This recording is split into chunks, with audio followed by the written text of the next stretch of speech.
Thank you. Yes, If I may, before we go to second round, maybe I can ask a question. And colleagues, there is time for a second round.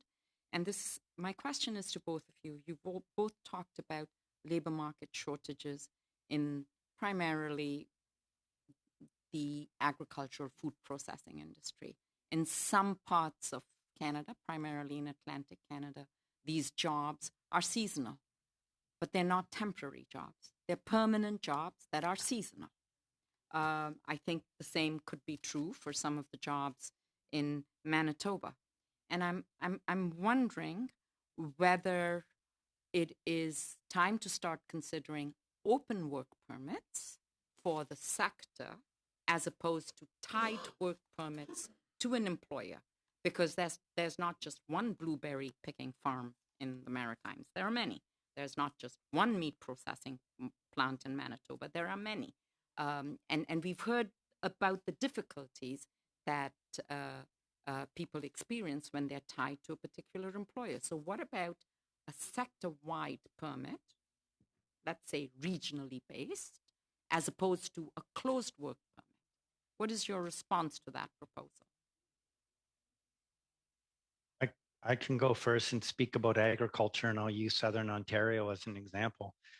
The idea sounds good, but I think that the devil's in the details. The regulations that a farmer has to go through health, water, housing, to make sure that they have a proper, safe environment for people to live and work in.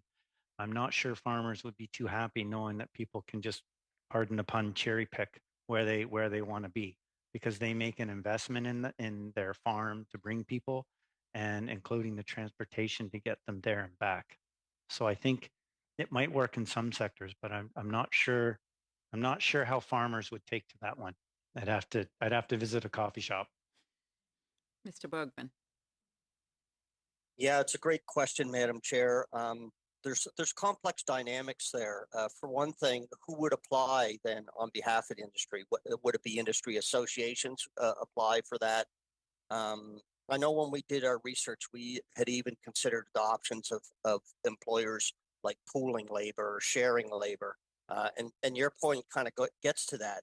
But keep in mind, it's all industries are competitive, whether it's farming, whether it's agriculture, seafood processing, and so on. And so they're all competing and trying to find labor. And we talked earlier about, is one option just to increase wages to attract labor? Well, if one does it, then everybody does it. And then are you really more competitive, or are you just paying higher wages at that point? And so it's something that you really need to think long and hard about how you make that process work. I think if the industry associations are in favor of it, then maybe it's viable, and if they can go through the application process. But how are they going to pass on those costs, right? Is it through their membership fees that they recoup those costs to apply for TFWs? And they're going to face some of those same processing backlogs that others may face, i.e. the employers. It's always in the details, as you rightly point out. Senator